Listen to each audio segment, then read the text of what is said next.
Olá, caríssimas! Olá, caríssimos amigos do nosso programa Repercussão Filosófica com o professor Ricardo Ferrara. Esse é um momento de mergulho, de imersão em textos de autores consagrados e renomados na história da filosofia. Hoje veremos um grande autor filosófico contemporâneo que se chama Theodor Adorno. Ele que nasceu em Frankfurt, na Alemanha, nasceu em 1906 e morreu em 1969.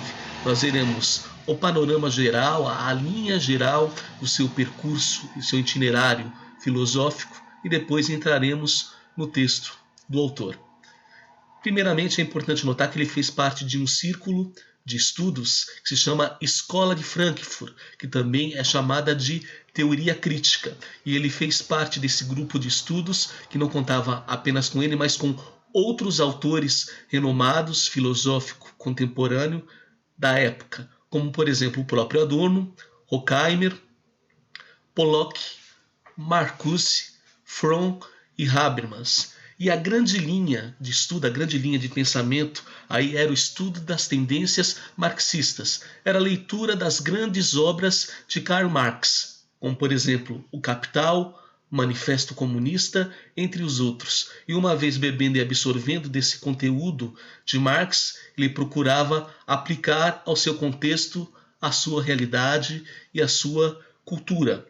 E daí acabou surgindo, sendo formados de Estado, alguns conceitos importantes que ficaram marcados na história da filosofia, principalmente nesse círculo da escola de Frankfurt, como, por exemplo, indústria de massa e cultura de massa. Como todos nós sabemos, Karl Marx ele é um grande crítico voraz do sistema capitalista. E é essa linha que acaba seguindo também a escola de Frankfurt, quando ele gesta esses dois conceitos, indústria de massa e cultura de massa. O que seria a indústria de massa?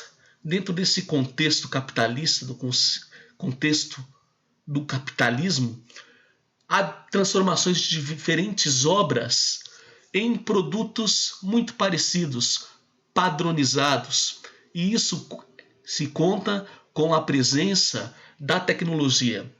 E os autores eles vão refletir, eles vão preconizar que essa situação servirá para fazer a manipulação, a alienação das pessoas. Então essa indústria de massa seria o seguinte, a transformação de diferentes obras numa padronização na qual a tecnologia ajudaria a padronizar esses elementos, esses produtos, a fim de manipular, alienar as pessoas dentro desse contexto do capitalismo.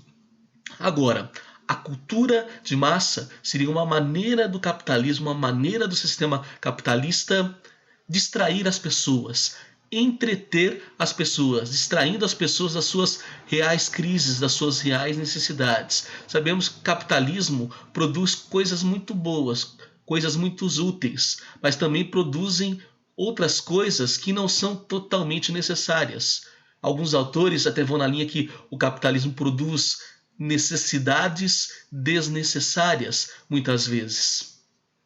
De certa maneira, a linha aí da crítica vai por essa estrada, por esse caminho. Então ele acaba trabalhando ali um exame, uma linha de estudo que vai mesclar, fazer uma amálgama entre a experiência prática, que é a empiria, e também o próprio marxismo, como nós vimos. E uma grande obra desse autor é Dialética do Esclarecimento, que ela foi escrita juntamente com Horkheimer, justamente ali no auge, no horror do episódio nazista, ali por volta de 1914 e 1944, Dialética do Esclarecimento, que basicamente ele vai trabalhar dois conceitos, o mito e o esclarecimento.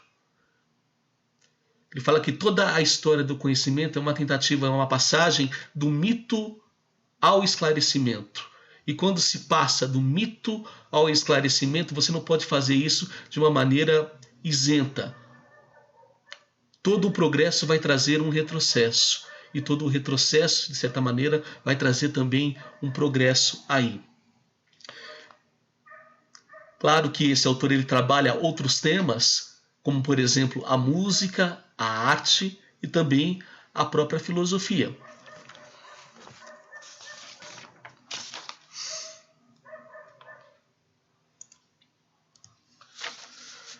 Este é o texto que nós veremos agora, que é Educação após Auschwitz, escrito por Adorno, que foi uma palestra proferida pelo Theodor Adorno ali por volta de 1965 e publicado em 1967. Basicamente, esse discurso foi dirigido a professores, a educadores, no sentido de formá-los. Temos aí algumas imagens de Auschwitz e do Holocausto das pessoas ali todas amontoadas.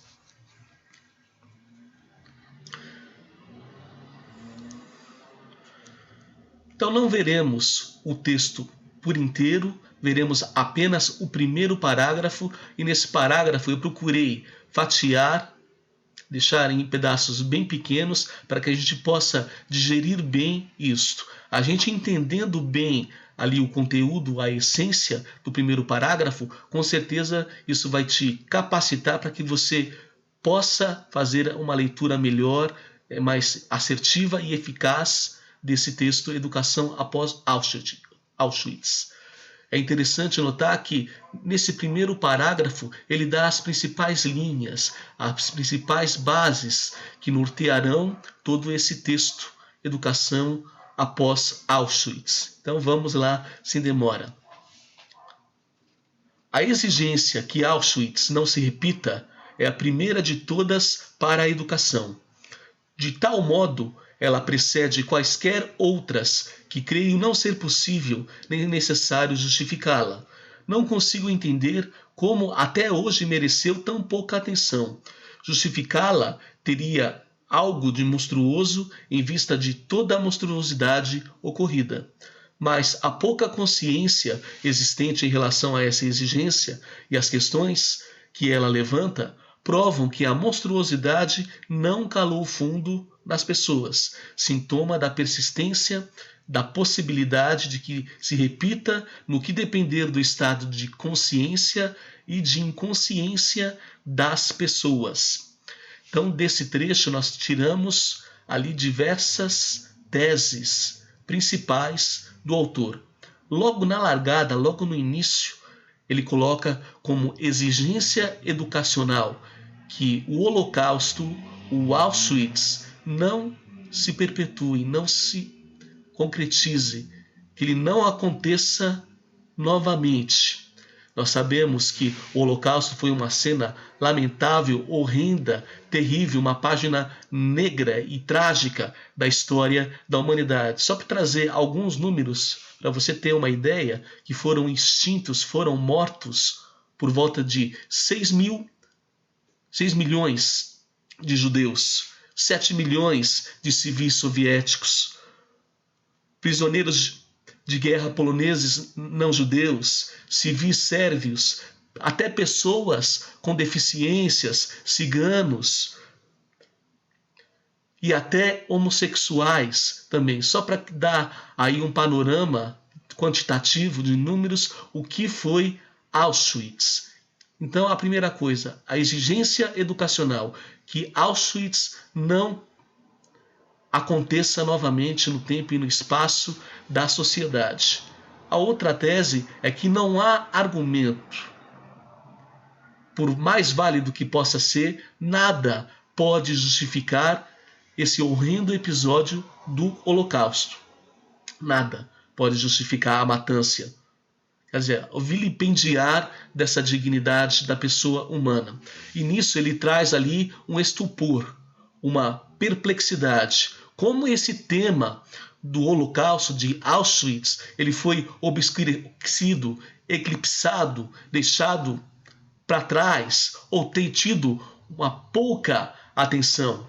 E nisso ele traz ali alguns motes, algumas razões, algumas circunstâncias dessa pouca atenção ao tema de Auschwitz. A primeira constatação dele é que Auschwitz, o Holocausto, não calou fundo nas pessoas. E você pode perguntar legitimamente por quê? Qual que é o motivo? Qual que é a razão de Auschwitz não ter calado fundo nas pessoas? Ele chega ali a uma conclusão, que as pessoas têm o estado de consciência e o estado de inconsciência, ou seja, o estado de despertar, o de lucidez e o estado de inconsciência, de alienação, de irracionalidade. O que isso quer dizer? Isso significa que está em jogo aqui agora um elemento psicológico do irracional, o elemento psicológico da irracionalidade humana. Então já é bom notar que dentro desse percurso que ele vai fazer sobre a educação após Auschwitz, analisando esse episódio de Auschwitz, e após isso ele vai analisar que as sementes de Auschwitz ainda estão presentes no nosso tempo e na nossa sociedade, e que isso é devido ao estado de consciência e inconsciência das pessoas, principalmente por causa desse elemento psicológico da irracionalidade.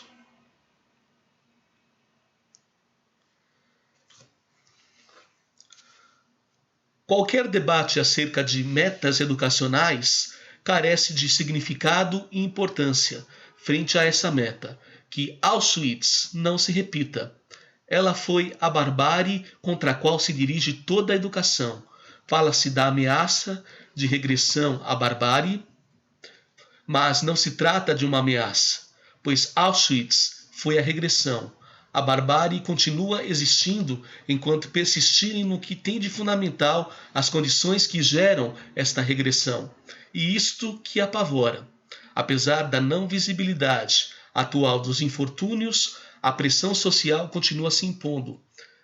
Ela impede que as pessoas em direção ao que é indescritível, que, nos termos da história mundial, culminaria em Auschwitz. Então vamos partir daquele pressuposto, daquela exigência educacional, que Auschwitz não aconteça de novo na cultura, que não aconteça de novo no tempo e no espaço.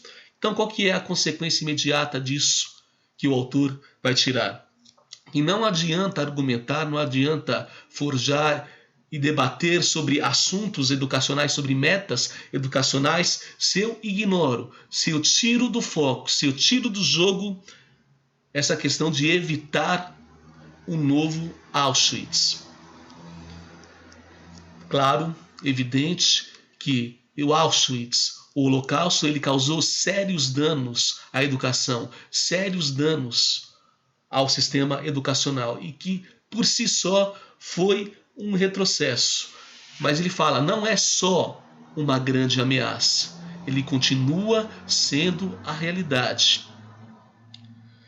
O que ele vai dizer com isso? O que ele quer dizer em relação a isso? Que os pressupostos do Holocausto, o pressuposto de Auschwitz, estão dados na própria cultura, estão dados na própria civilização. E aí tem aí em cena, em foco, esse elemento central, esse elemento psicológico da irracionalidade.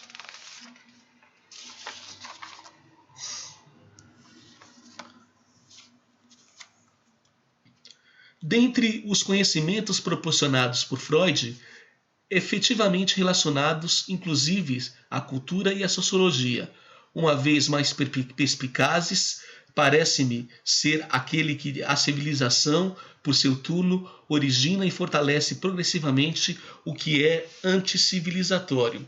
Então, tendo em vista esse elemento psicológico da irracionalidade, esses dois estados que o autor citou, de consciência e de inconsciência, da lucidez e da alienação, e que acaba sobressaindo esse elemento psicológico da irracionalidade, ele acaba invocando, trazendo um autor da psicologia e da psicanálise, que é Sigmund Freud. Ele vai falar o seguinte, que há um exame nos estudos freudianos e Freud tratou muito bem sobre esse elemento irracional na sua obra. Ele vai falar o seguinte, que a civilização ele gera o elemento anticivilizatório. A racionalidade ele gera o elemento irracional. Então o retrocesso ele caminha com o progresso e o racional caminha com o irracional. Então a partir do momento que eu estou civilizando, que eu tenho uma civilização, no afã do progresso, eu produzo também o elemento irracional. Eu produzo o elemento anticivilizatório. Então, razão e irrazão, retrocesso e progresso caminham juntos a partir daqui. E quem viu isso primeiramente, um dos autores que viu isso primeiramente, foi Freud. E Adorno aponta isso. Justamente no que diz respeito a Auschwitz, os seus ensaios, O Mal-Estar da Cultura e a Psicologia de Massas e Análise do Eu mereceriam a mais ampla divulgação. Se a barbárie encontra-se no próprio princípio civilizatório, então pretender se opor a isso tem algo de desesperador. Então, o autor fala que em relação a Auschwitz, há algumas obras de Sigmund Freud que mereciam um melhor estudo, um melhor exame, uma melhor consideração, que é exatamente essas obras. O Mal-Estar da Cultura, a Psicologia de Massas e a Análise do Eu. Quer dizer, mereceria ali um melhor estudo, uma melhor análise sobre isso, porque ele acaba expondo em grandes teses, em linhas gerais, como que isso acontece na sociedade e principalmente com o homem. Aquilo que nós falamos, a civilização traz em si um elemento irracional. A civilização traz em si o elemento de anticivilizatório, que acaba tornando o homem irracional. Então, as sementes de Auschwitz ainda estão na civilização. As sementes de Auschwitz ainda continuam na cultura. Essa é a grande tese, que a barbárie ela se encontra no próprio princípio civilizador. Você pode perguntar, professor, o que isso tem a ver com nós, com o Brasil? Será que Auschwitz acontece atualmente? Com certeza. Auschwitz acontece atualmente, dos nossos olhos, na nossa fuça, mas não da forma e não do jeito como ocorreu outrora, com ali diversas pessoas, os milhões ao mesmo tempo. Mas vamos pensar, por exemplo, nas minorias que são esmagadas, como, por exemplo, os indígenas, os afrodescendentes, os homossexuais, os imigrantes, os idosos, os indigentes, de que forma eles são tratados e como que eles acabam perecendo e morrendo aos poucos, a conta-gotas. Então podemos afirmar, sem medo de errar, que Auschwitz tem ocorrido diante dos nossos olhos e muitas vezes nós ignoramos. E que esse princípio ele está dado na própria cultura. É por isso que cabe a nós a tarefa de toda hora de a gente se racionalizar, de a gente se repensar, tornarmos pessoas, tornarmos homens dotados de liberdade que sabem utilizar bem essa liberdade em relação ao semelhante, em relação ao indivíduo. Então, era essa linha que eu gostaria de trazer desse grande autor, Theodor Adorno, nesse texto, Educação após Auschwitz. Vale a pena você procurá-lo na internet, ler ele por inteiro e, uma vez lendo, você poder fazer também a sua reflexão. Que isso acontece no nosso Brasil, e não somente no nosso Brasil, acontece em todo lugar, o tempo todo, porque esses elementos estão dados na cultura. E uma das formas de a gente, entre aspas, sabotar isso é tornarmos gente, tornarmos pessoas, seres humanos de uma maneira adequada sempre para visar o bem comum. Então, um grande abraço para vocês, até a próxima.